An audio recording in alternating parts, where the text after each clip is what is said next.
Welcome back, YouTube. So on this episode, I'm going to be installing an anti-gravity battery on my E36, and you may be wondering, what is an anti-gravity battery? Well, it's basically a battery that weighs like 5 pounds rather than 35, 40 pounds, and power to weight ratio is kind of the name of the game with this build. So if I could shed a 25-ish pounds off the car, then hell yeah, I'm going to do it. So you got the anti-gravity ATX30. It's got 880 cranking amps. And I got this baller mount from Checkered Sports. I'll have the link in the description on that. It's about 80 bucks. So there's different brands of this. Antigravity is the brand of this one, and it's basically just a lithium-ion battery. Lithium-ion is a lot more lightweight than a lead-based battery, and it's got some cool technology based into it. So right here is basically a restart button, and that's going to restart the battery if it ever gets like too low. So this has technology inside of it that basically detects if the voltage is too low. If it drops under like 12 volts or something like that, I believe, it will automatically shut off so it doesn't drain any further. And that's pretty cool, I think. So moving on to the meat and potatoes, you'll notice that it has 4 different terminals on it that you could really pick from. So whichever orientation I want to set up the battery, I could kind of like have a little bit more flexibility on which one I want to use. And you may notice this doesn't look like you could really hook up a cable to it. So basically just remove these covers. These are just to protect the terminals on here. And what you're going to have to do is, this battery comes with these square little nutserts that slides underneath. And I got these off of Amazon, which is going to adapt this to a regular car cable type. So that goes on top, and you just simply bolt that up. So pretty easy, and I'll have the link of that in the description. All right, so as for installs, so if I wanted to make my life easy, I would just simply remove the old battery, plop in the new one, rig up the new mount, and call it a day. Nice and easy, but I don't really like making things easy because in the future I do want to get rid of the spare tire well and have like a completely flush panel right there. And I don't really want to stop there, so I'm also going to like flush out this section, so I can't really have a battery back in the trunk anymore. So to future-proof the car, I do want to locate it right here. So right behind the passenger seat, I'm going to mount it right there essentially. So with that, obviously I'm going to have to chop down the battery cable for the positive and probably make a new ground cable. So I'm thinking for the ground, I'm going to try to mount it underneath this seat delete. So there are a couple little threaded prongs right in the middle right there. So that's my plan. We'll see how that goes. So first things first, let's remove the old battery.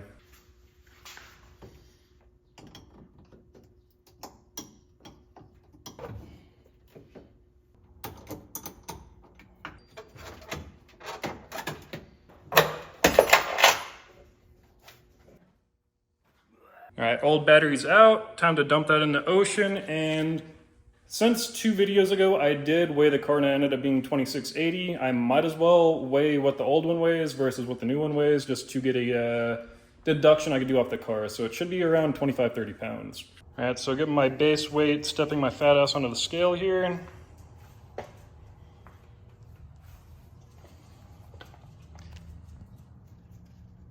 $194. And now with the old battery, so let's see what this one weighs.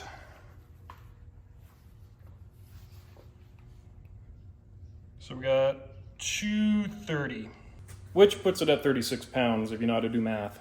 And now onto the battery that defies gravity, so. Come on, turn on, you bitch. Zero it out.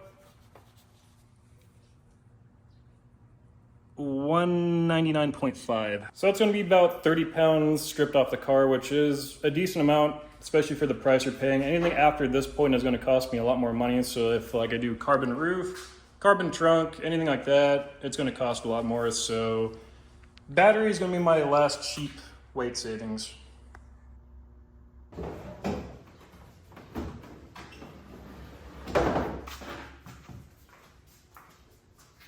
All right, guys, so got the lines pulled out from the back of the trunk area and kind of unsheathed. So if you don't know, you're about to know. And on BMW's brightest E36s, we have a separate power wire, and this is basically a fused wire. I wish I could tell you exactly what the purpose of it is, but I know I got to keep this, so I'm gonna have to use this end and then cut here and then splice it shorter. And then obviously the positive power wire. So before I mess with trimming those down at all, I obviously have to figure out where exactly I'm going to put the mount.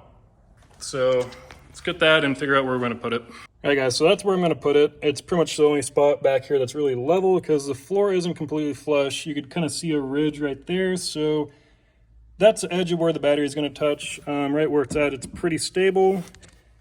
And the only problem is on the right hole right there, it is about a 1/4 inch above the ground. This one sits completely flush, but after adding like a little spacer to the bottom of that, that won't be a problem. And my plan of attack is basically rib nuts. So I love doing rib nuts on everything, and since this battery only weighs 5 pounds, I don't see that as being a problem. I don't think this thing's going to rip out. 4 rib nuts should be plenty. Holes are marked, and if I bring you guys over to the workbench, basically these holes are perfect for an M6 bolt, M6 rib nut gun. So time to drill, add these, and should be able to bolt this baby up. Drill, baby, drill.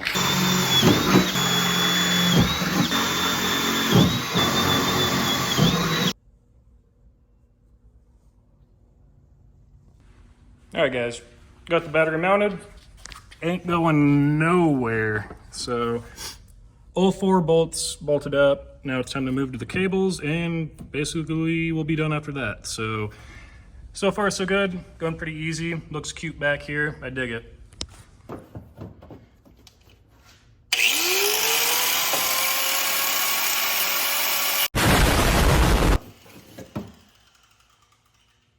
All right, guys, so let me show you what I have going on right now. So it's almost ready to fire up, but we have the ground, so hopefully this will be adequate. I just used one of these studs.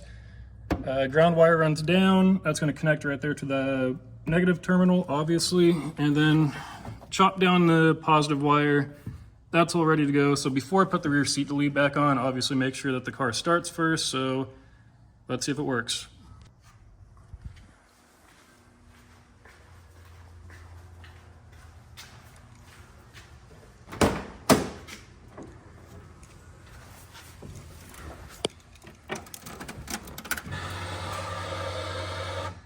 Looking promising. Let's go. And success. So cranked right over, cranked a lot quicker than my old batteries. So I'm going to say that ground location's going to be perfectly fine where it is.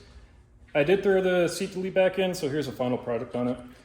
So it's all nice and sleek, tucked away. I think it's a really good location for it. If I have to remove the cables, I can. It's still really easy, especially since I have a sedan. So mission complete. I know it's just a battery install, battery relocation video, but I do appreciate you guys for watching. So till next time, like, comment, subscribe. Peace.